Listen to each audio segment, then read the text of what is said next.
sondage linguistique à Châtillon-sur-Marne avec l'obligation, vous allez le voir, de parler français dans toutes les activités proposées. Reportage Sandra Julien et Lionel Gonzalez.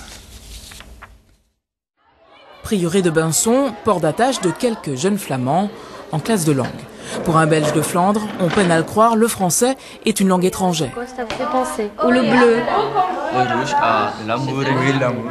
C'est l'amour. L'amour, Tentation. Ils vont tout simplement mettre en pratique la grammaire et la conjugaison de la langue de Voltaire. Ce n'est pas en apprenant dans des livres qu'on va parler français convenablement dans la ville, dans la rue, avec des gens en voyage ou n'importe comment.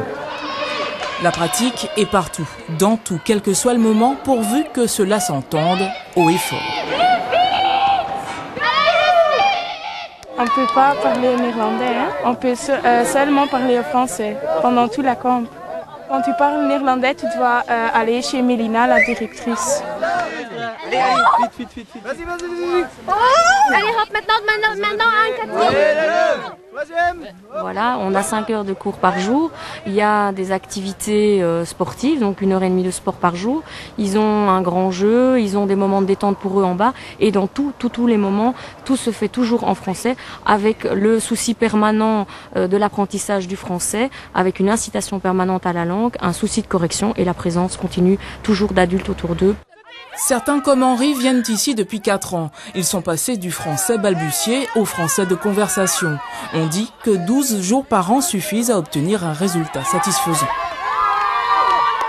Tu fais beaucoup de jeux et c'est chouette hein, avec tous tes copains et copines. Et c'est comme ça depuis 4 ans. Au prieuré de Binson, tous les étés, de jeunes flamands vivent le français comme s'il l'était vraiment.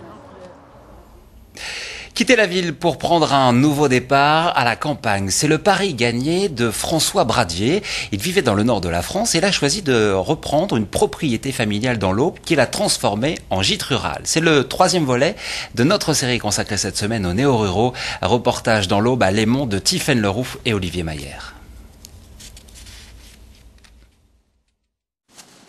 La nouvelle vie de François Bradier a trouvé son écrin dans un ancien relais de chasse. Après 40 ans d'existence citadine près de Calais,